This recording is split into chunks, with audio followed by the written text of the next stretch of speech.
Warning!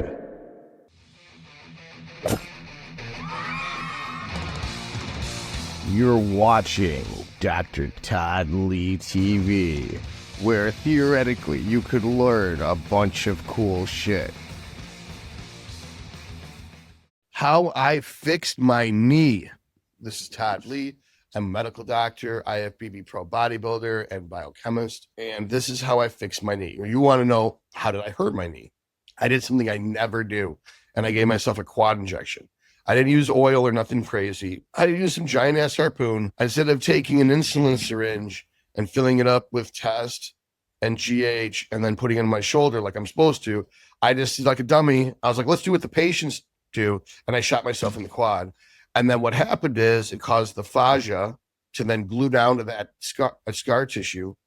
And then it caused the knee to get out of alignment. And so I ended up pulling something, a minor tear in my lateral quadricep where it meets the tendon. So in the process of fixing that, the patellar tendon took too much tension. And then in the process of fixing that, my medial quadricep tendon. So the pain started moving around my knee. So what I did to fix it. So one, I bought squat shoes. I already had squat shoes, but I bought these. Oh no, these aren't them. Shit. This doesn't make much sense. But anyway, I have wrong squat shoes. So I had bought these squat shoes. They're going to be in the video I drop. That's the 15 weeks out video where I talk about the squat shoes quite a bit. But I basically bought some squat shoes and then I took them apart and I made a Frankenstein out of multiple different squat shoes and Versa wedges. And I found the exact perfect blend of squat shoe pitch width, then having the sole of a different squat shoe. And then I had multiple Versa wedges from different types and different densities. And I turned it into a squat shoe that I can wear around the town. Not that I do these things, or I can just slide in one additional Versa wedge to make it a very steep squat shoe, or I can add in additional wedges to make it a ridiculously steep squat shoe. So it's like a modular squat shoe that can be modified as such. So that's one. So that way I'm able to control exact pitch of my heel so that my heel never comes up. Not that it did when I got hurt, but that was part one. I know a lot of you guys don't do that. Two is I wear knee sleeves, but I always wore knee sleeves. But now I put Butcher Balm on my knees and then put the knee sleeves on. That heat makes the Butcher Balm sink in better. Then I switched from training twice a week with 3 sets of leg extensions and 2 sets of some type of hack squat or leg press to training 3 times a week of just leg extensions, doing single leg extensions 3 times a week. Then I started injecting TB500 and BPC and GHK-CU. I was doing 1 milligram of each per day. And then Dominic Kuzik suggested that I go up to 5 milligrams once. Basically, and I assumed that on the days where it hurt, I would do 5 milligrams of TB500 and doing it that way, doing a bolus on the days that I actually made it hurt. Like I did legs and I was the next day, maybe my quads were a 1 in soreness and my knee was a 2 in soreness. I would inject it. And then over time, it got to be the point where the quads were 1 in soreness, the knee was a 1 in soreness, then the quads were a 1 in soreness, and the knees were 0 in soreness. Then I started adding in, instead of regular squat sets, I added in cluster sets. This is something I got from Drew Donaldson of the DDT Method podcast, is you do 6 sets of 4 with a 3-second rest in between the 4 sets. So you would do 4 reps, rack it, I do just this way because it's too hard to look at a timer. They don't have like clocks on the wall where it's got digital. It's just like a normal 2 hands. There's no second hand. So I take 3 deep breaths. So let's time it out. Right now it's at 22 seconds.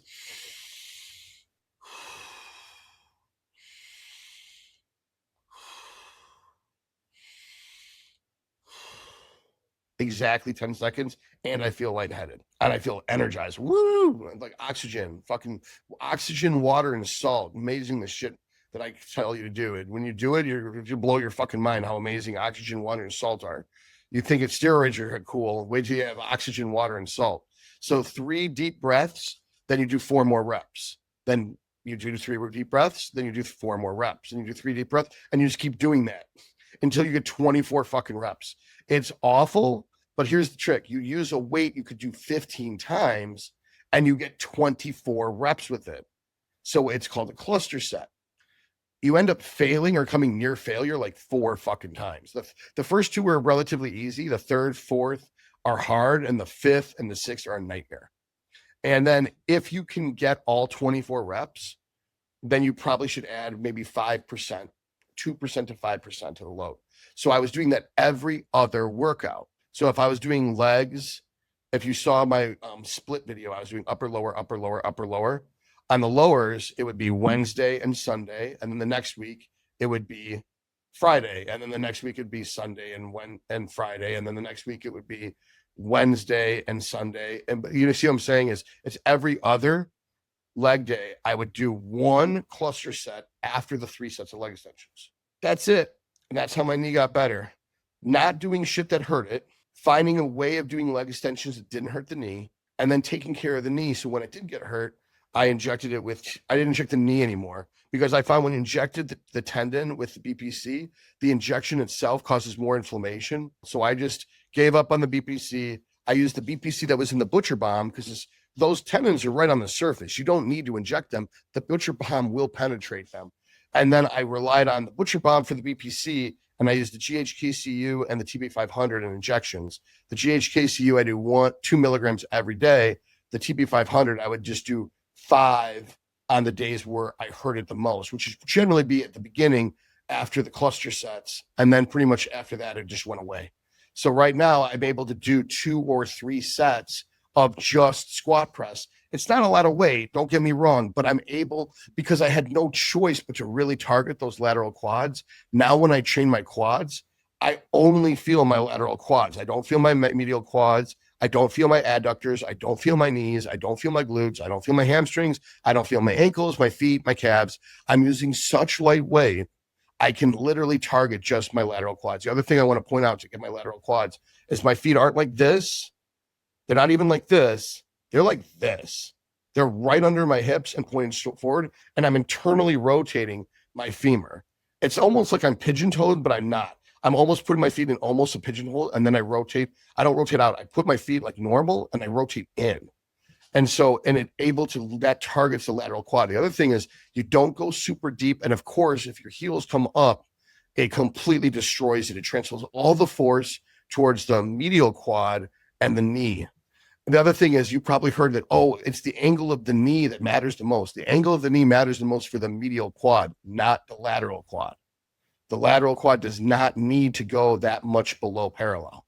So you can do, I've got this watch, so I go pretty fucking deep. My ass goes below parallel. This is definitely, I get white lights at a powerlifting meet. But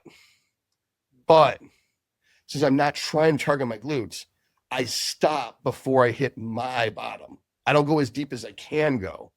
I have complete control, and I'm working the middle 60% of the range of motion. So I'm never locking out at the top, and I'm never going as deep as I can. So I'm working the lateral quads, and I can feel it trace itself from the outside near the knee to the outside near the hip, but it doesn't transfer to the butt. If it transfers to the butt, it's too deep. It's that simple. That's how I fix my knee. I hope you found this useful. May the force be with you. Great news. I am now partnered with Talon Wellness. Talon Wellness will be able to provide you your medication. So you get your consult with me. I will review the blood work you got through M&M Labs, and Talon will be the HRT clinic that will get you your medication delivered to your home. So there's nothing that changes on your part. All you do the same thing. You get the consult with me. Link is in the description box, and I take care of everything. It's just that it is now a different HRT clinic, and the lab process is going to be even smoother. The prices will also be lower than they were with the previous HRT company. So this is all good for everyone. You'll love it. Click the link in the description box to set up your consult today, and on with the show.